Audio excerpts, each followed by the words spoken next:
Step number 1 is light. Now, I think that light is the number one thing when it comes to photography, and I like to say it, the best light is the free light, which is the sun, and you all have it. It's all accessible for everybody, so let's learn how to use it. Unless you're a professional photographer, you probably don't have photo lights.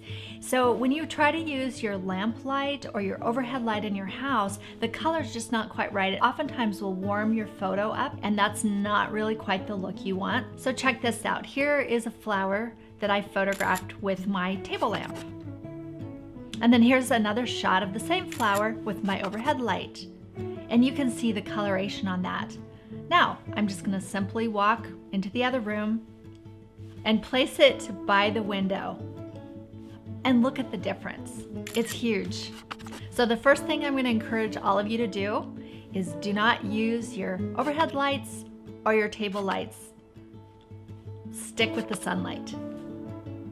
I photograph almost every day for the site. We photographed every single craft, 3 or 4 different shots of each, and all the tutorials as well.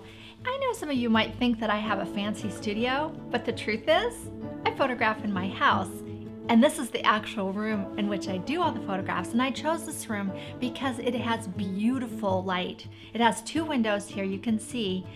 And right now it is springtime. We have lots of cloud coverage, so I have my own personal light box here in this room. The light is just beautiful, and I have at least 3 hours a day that I can shoot and get this gorgeous light coming through the windows. I never use a source light. I always use sunlight.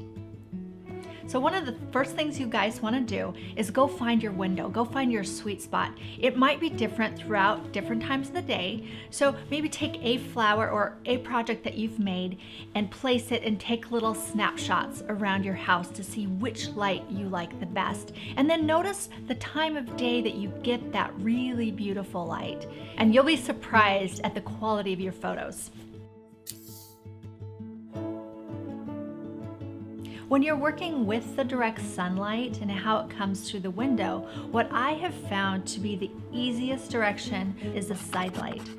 You can see it here. Here's the side light.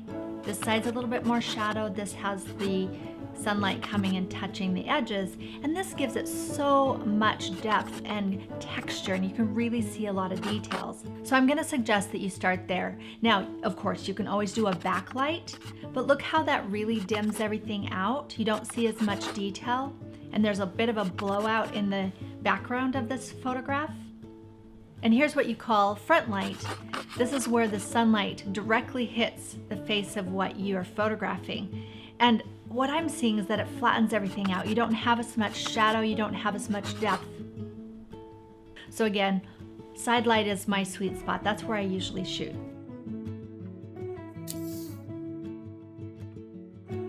Sometimes when I'm shooting, I find that the light coming through the window might be beautiful, but I have a little bit more shadow on the other side than I want, and I want to bounce some of that light back onto the other side.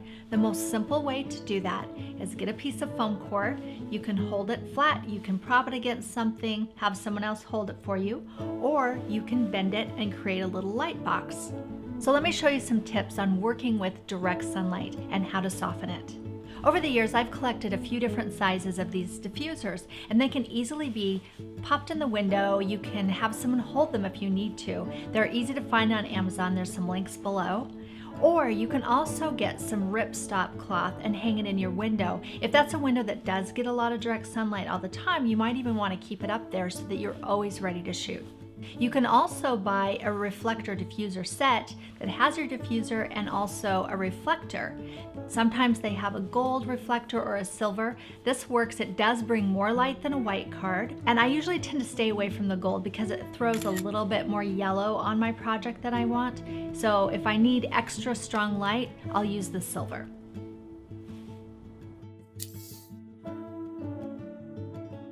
I love to shoot my crafts outside because I always know the light is going to give me that perfect warmth. But it's really important not to shoot in the direct sunlight.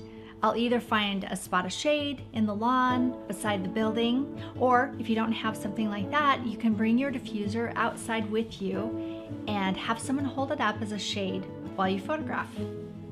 Look at the difference between direct sunlight and with the diffuser. You can see how this also works really great if you're taking a picture of your friend or your child. So every day that I pick up my camera and photograph the crafts, I'm always looking for how much light I have on one side versus how much shadowing I have on the other, because I want to create some dimension and depth, and I want that texture to show. It makes a much more interesting photo. So when you're looking through your smartphone, you can see that as well, and I would say that is the #1 step to great photos. In the next video, we're going to talk about step number 2, which is styling.